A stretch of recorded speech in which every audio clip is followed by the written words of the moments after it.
Hey guys, what's going on? It's October EMP. I'm going to be doing a top 10 tweaks of 2010, pretty much up till September. All these are extremely useful. You can see them on the screen right now on the top left. Here's a list of all of the ones that I think are pretty much the best ones out there, the most useful ones out there for users specifically. There is 13 of them. I know the title of the video is top 10. But I don't think a lot of people are going to be searching for top 13, so I figured I'd just put top 10 out there to get the people to come to the video. So what I'm going to do is I'm going to go over all of them, and if I go to one that I personally use, then I'll show you guys what it is or how to use it on my phone. But other than that, I have used probably 90% of these, if not on my iPhone 4 that I have right now, then on my iPhone 3G that I had before, and they all work perfect. All the ones that I have on here, I made sure not to put any on here that don't work. So the first application that we're going to go over is Auto 3G, which I don't have, but people have been raving about.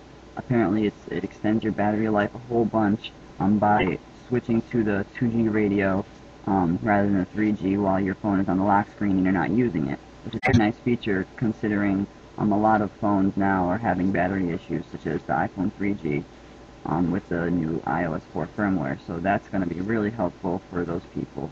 I do not have that yet. I don't have a battery problem, so I figured I'd just leave that alone for now. The next one is kind of cut off a little bit. It says AutoClose Folder, and what this does is it automatically closes the native iPhone folders right after you open the app. And if you don't know what I'm talking about, after I'll show you, because I do not have this application on my phone, so I'll show you what it's talking about. Say I want to go to my games folder. I click on my games. They open up, and then I want to go play Angry Birds. So I go play Angry Birds. Say I don't want to play Angry Birds anymore, so I'm going to exit it. The folder is still open. What this tweak does is it allows you to go right back to your lock screen, so the folder won't be open anymore. It'll just go right to your springboard with no folders open at all.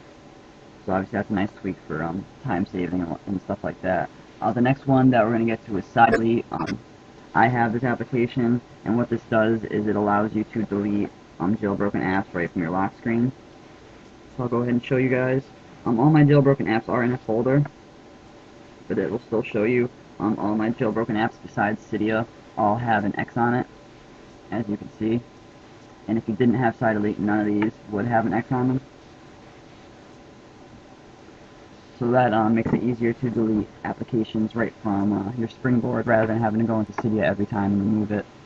The next one that I'm going to get to is Direct Close.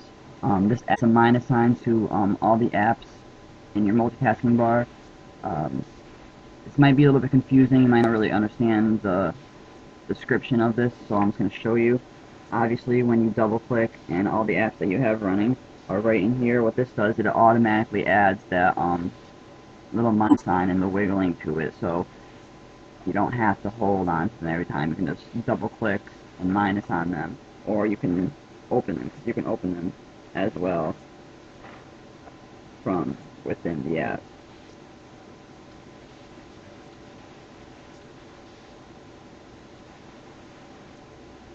So all you have to do is once you open the app, once you double click and you open up the multitasking, you just click the home button once and they'll stop wiggling, and then you can open it. But usually when you go into multitasking, what you're probably usually ending processes because you always forget. So what this does is it automatically puts that little minus sign in there so that you can automatically go in there and end all the processes right at once. The next tweak that we are going to get to is FaceBreak. FaceBreak enables FaceTime on 3G. I put a little side note in there that says it's not necessary if you have a 3G unrestrictor because it works just as well for unrestricting the FaceTime to only Wi-Fi. So if you have 3G unrestrictor, then you don't need this, but if you don't want to pay all the money for 3G unrestrictor, then you could absolutely go and pay a couple dollars. It's much cheaper to get the FaceBreak. The next application that I'm going to be telling you guys about is homepage in Safari. Now, a lot of people might find this to be unnecessary. I thought it was kind of interesting. Every single time you open up a new tab in Safari, you can set your homepage. And I'll show you guys an example. I have set my homepage to Google, so just go into my browsers, go into Safari, and it's going to automatically open up Google.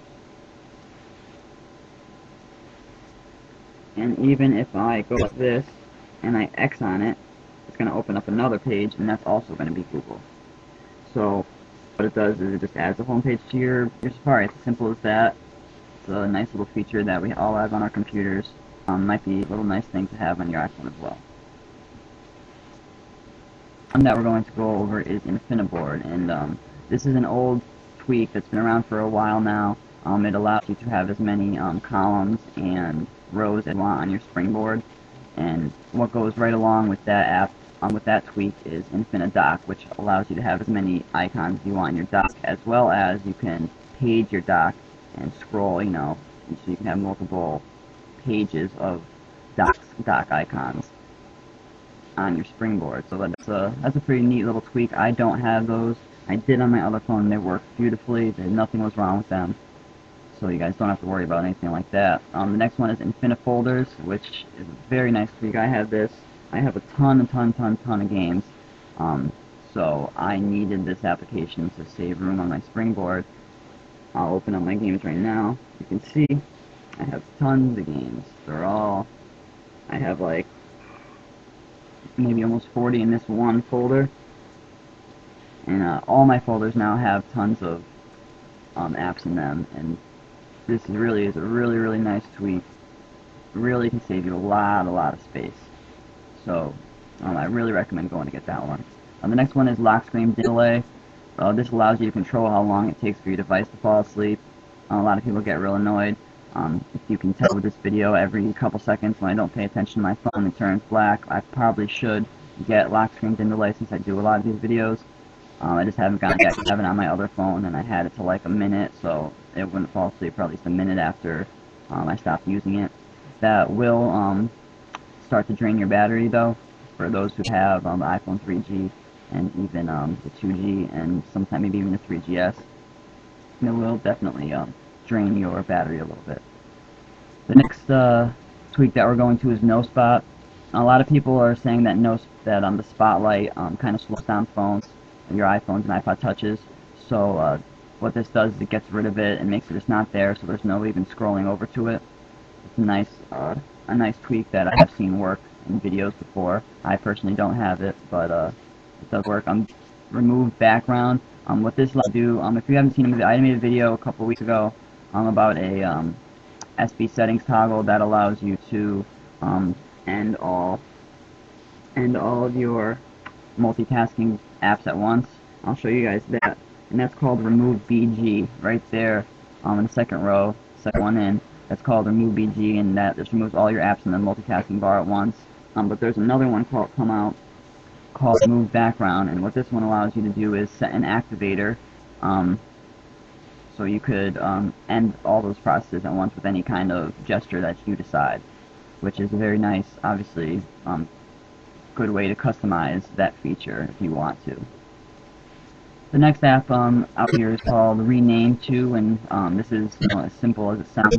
You can rename apps whatever you want to. I don't have this. I don't really have any need for this, but I think that some people would find this to be fun, maybe useful. Yeah, that's all that really does. The last one is called Synchronicity, or Synchronicity, I don't know. What this does is it allows you to use your device while it's syncing to iTunes. If you guys know when you're on a call and you're searching through your phone, if you're on speakerphone, there's a little bar on the top of the screen, right up here by the status bar, it's green, that says that you're on a phone call. That's pretty much what Synchronicity is. When you're syncing, a little bar comes up to the top where the status bar is, that's I believe blue, that says you're syncing with iTunes. So you can use it while you're doing it, you can do whatever you want. That's a really nice feature, obviously. If you guys have Wi-Fi sync, then obviously you have Wi-Fi sync and Synchronicity or whatever. You'll be able to not only use your phone while it's syncing, but walk around your room while it's syncing because it'll be syncing over Wi-Fi. So if you guys have both those, Synchronicity and Wi-Fi sync, that's a really good combination to bring the usability back to your iPhone while syncing. But that's it, guys. That is my top, I believe, 13 apps, tweaks, that I believe are out right now. Very useful, very helpful. Makes your iPhone a lot more usable. And yeah, that's really it. If you have any questions, if you have any problems, any comments, anything, just send me a message or comment on the video. I will get back to you. And yeah, that is it, guys. I'll talk to you later.